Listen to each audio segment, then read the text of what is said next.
Hey guys, it's Kevin again. This is going to be another movie review for you guys. Now, you guys are probably wondering, again, why am I reviewing a 2014 movie when it's 2015? Well, guys, let me explain why. First of all, I've wanted to see this movie for such a long time, and it was one of those movies that just I could not find anywhere, and finally it got leaked online to Solar Movies Day. Two, I also want to watch this movie because it's getting so much Oscar buzz, so much consideration for the Golden Globes and things like that. Golden Globes is Sunday, so I figured I have to watch it. And that movie is Birdman, or the other title is Birdman, or The Unexpected Virtue of Ignorance, if you want to talk about the full title of the movie. Which actually is spoiler, the title, which I find interesting. But Birdman was a movie that I actually didn't know really too much about. I saw the trailer when I saw Boyhood. I remember it looked kind of weird to me, but it looked like it would be a very good movie. You know, I like the cast and everything. It looked like a very original, interesting plot that I definitely really enjoyed. And so I didn't really know what I was getting myself into when I watched Birdman. I have to say, I absolutely love Birdman. I think it is a masterpiece. It is by far one of the best films of 2014. Probably the third best. It really is that fantastic. It deserves all the Oscar buzz it is getting. I really hope this film gets as much praise as it does. I definitely understand why now. And there's so many things I want to talk about with Birdman, but there's so many reasons why I love this movie so much, and we're going to talk about why. But first, let's get to the plot of Birdman. Now, the plot of Birdman is a little bit complex, actually. We focus on this man, Riggin Thompson.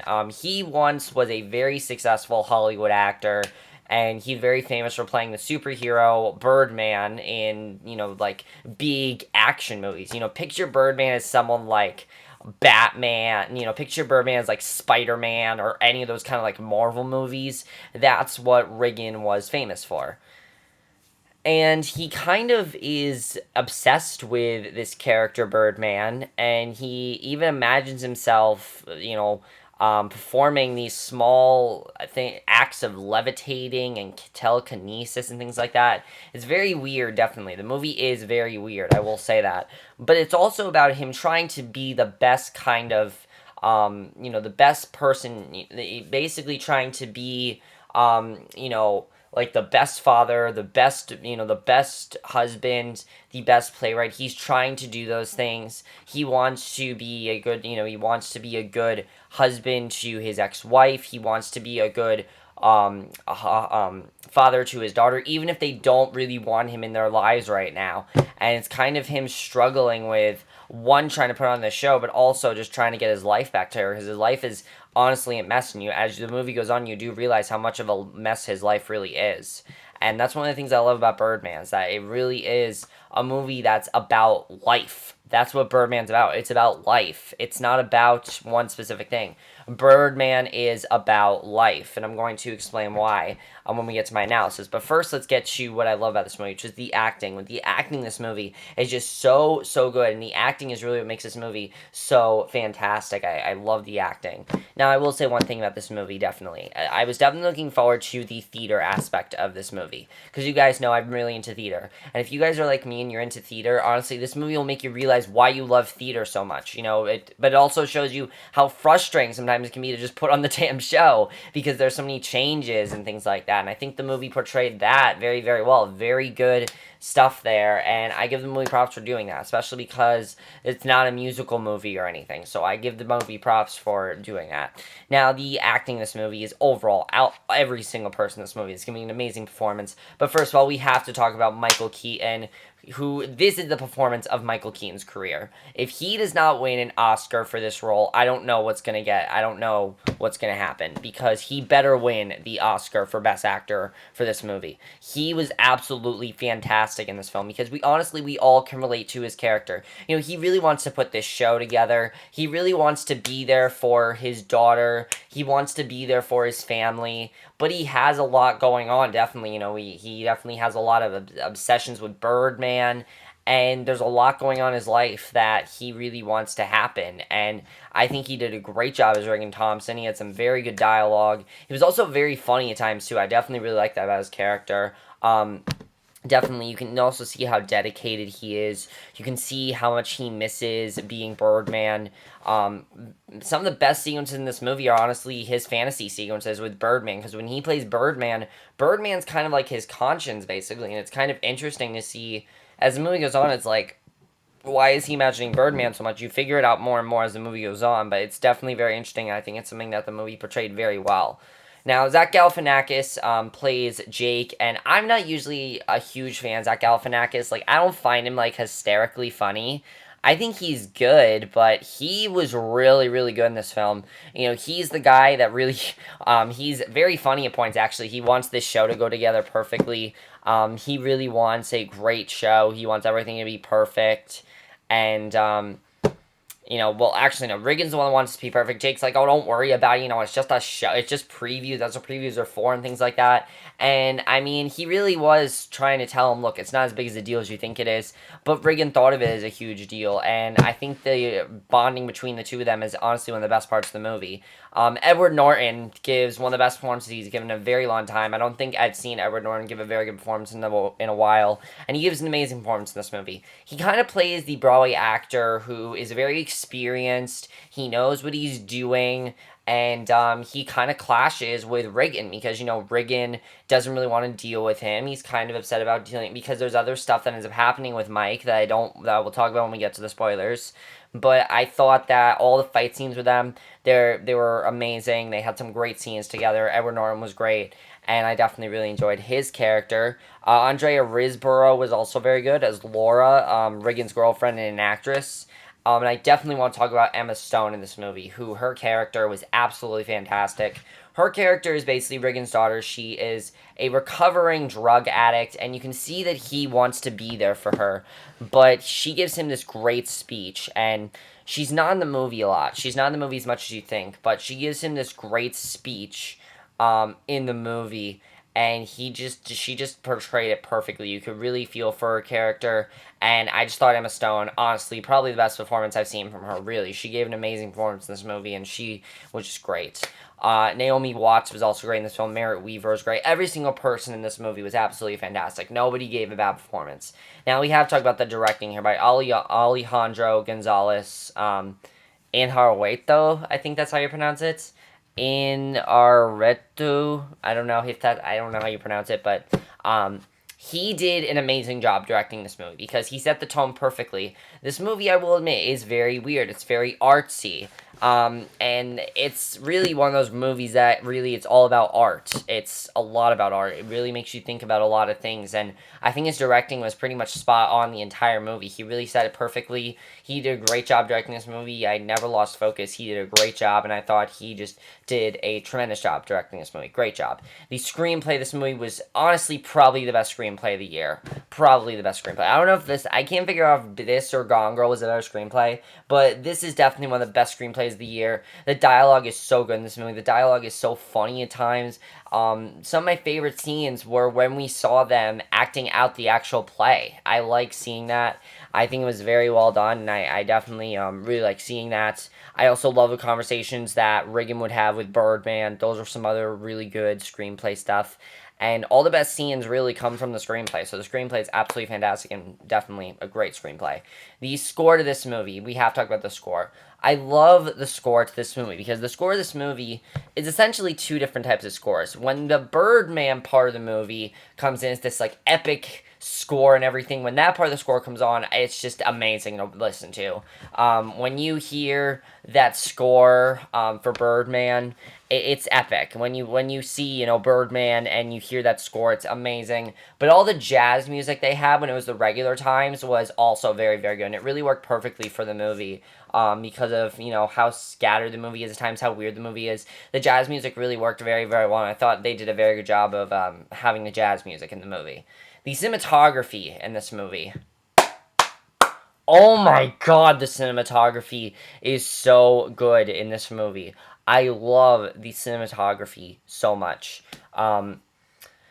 This movie just has some of the best cinematography of the entire year. Not the best cinematography, the best cinematography of the year by far it goes to Whiplash. But this movie had such good cinematography, and there's so many great scenes in this movie.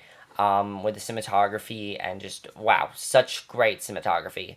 Now the editing of this movie, we definitely have to talk about the editing because it's actually a very unique style, and I want to talk about something that a lot of people have said. The editing of this movie is supposed to essentially look like it was filmed in one take. Now, not entirely. I couldn't tell really it was filmed in one take because I tried to, and I'm like, this doesn't feel like one take to me. There were a couple cuts that I was like, okay, I don't feel like that was one take. But they still did a very good job with the editing. It didn't need to be any shorter or longer than it was. It was the perfect length, and I think that is a very interesting editing style, and I think if it did pull off very, very well. There were a lot of times where, yeah, scenes were very long, and then I'm like, okay, this is very long, but a lot of it is shot in one take, but there are some other scenes, there are some cuts I noticed. I don't know if you guys noticed that, but I did notice some cuts in the movie, and I thought the editing was perfect. I really love the editing to this movie. I really didn't have a problem with the editing at all. And now we're going to talk about spoilers to Birdman. Definitely, this movie is going to get a lot of Oscar buzz. You're going to hear about this movie. A lot of people are thinking this movie is going to win Best Picture. I'm not going to say it's going to win Best Picture. I honestly am thinking that Whiplash has a better chance of winning, just because the message of Whiplash is. I like Whiplash more than Birdman. I will say that. I definitely enjoy Whiplash more, but I still love Birdman. And the thing I think that the reason Whiplash will get is because everyone just has been talking about it. Everyone's been loving it and eating the movie up so much and just loving it. And all this critical acclaim for it. Now, Birdman got all that critical acclaim as well, but I could definitely see Whiplash winning Best Picture over Birdman. I could definitely see that happening. If Birdman does win, though, I would be very happy because I still love Birdman. And if you guys haven't seen Birdman, watch it right now. It's on Solar Movie. Watch it now. I freaked out when I saw that it was on Solar Movie. By the way, freaked out. Had no idea that it was going to come on there. They released a bunch of other movies on there as well that were Oscar movies. If you guys want to check them out, I will be reviewing other ones. I have like 3 more to watch. That I will review too. So before the Golden Globes, I'm trying to review all the movies that are nominated for Golden Globes before the Golden Globes. So I'm trying to do that. And now we're gonna get to my spoiler/analysis. So of course, the end of the movie. He has that whole, his wife gives him that whole speech and everything, kind of about how he wanted to be a great, husband to her, but she really does not want him back in her life right now. It's kind of sad, but then you see, I think I know, a lot of people are probably wondering, why does he see Birdman? Now, let me tell you guys something. Notice he only sees Birdman when he is happy and when he feels the most happy, when he wants to be happy. And the scene where he flies outside isn't really just him flying outside. I think that is supposed to show that he is going to find true happiness now. All of his dreams are going to come true. Everything he wanted is finally going to come true for him, and I think that's really trying to show. Because think about it. I mean, before this, he, basically he finds out, that he finds out that Tabitha, gave the play a rave review. She gave the play a rave. I forgot to talk about that as well. I love the way the movie portrays film critics as well. The movie has a very good way of doing that, but they portray critics as they just use big words and they don't really know what they're talking about. And I think it's very well done at the movie show that, because a lot of movie critics, I have no idea what they're talking about. I read like articles from the AV Club. And I'm like, what the fuck are they talking about? I don't know what any of these words mean. It's like in like weird like English and like words I've never heard before. And it seems like they're just saying it to be intelligent. And I love that the movie addressed that, because it really makes us think. It's like, what the hell am I reading? Like, I'm not using big words here. I'm not trying to use this in like huge words for you guys. I'm describing it as best I can because that's what I do. So, I mean, honestly, I like that the movie really addressed that, because that's something I think they addressed very, very well. Now, of course, as I said, the ending of the movie, though, I really feel is trying to show that he is going to find his true happiness now. And Birdman is really when he is at peace most. I think that's really what Birdman is supposed to symbolize. Not only is Birdman his conscience, but also is his coping mechanism. He is at peace when he sees. That's why he fantasizes about Birdman, because that's really his happy place. I mean, think about it. That's really where he thinks, that's really where he's happy. That's really where he gets all his thoughts out. That's really where he feels the most at peace and everything. And notice, when he fantasizes about Birdman, everything is perfect and things like that. And I really feel that that's trying to show that, yeah, he's going to be better now. That he's going to realize that, you know, that his life is going to be on a good path now. Definitely, I think that's really what the ending of the movie is trying to show. Do I think that he can really levitate? Yeah, I do think he can. But the movie, you kind of have to. It's really one of those movies where you have to suspend your disbelief a little bit. I know it's weird. I mean, I saw the trailer in the movie theater, and it's not for everyone. This movie is definitely not for everyone. I will say that right now. It's not for everyone because I saw this movie in the theater with my dad. You know, I saw Boyhood. I didn't see this movie in the theater.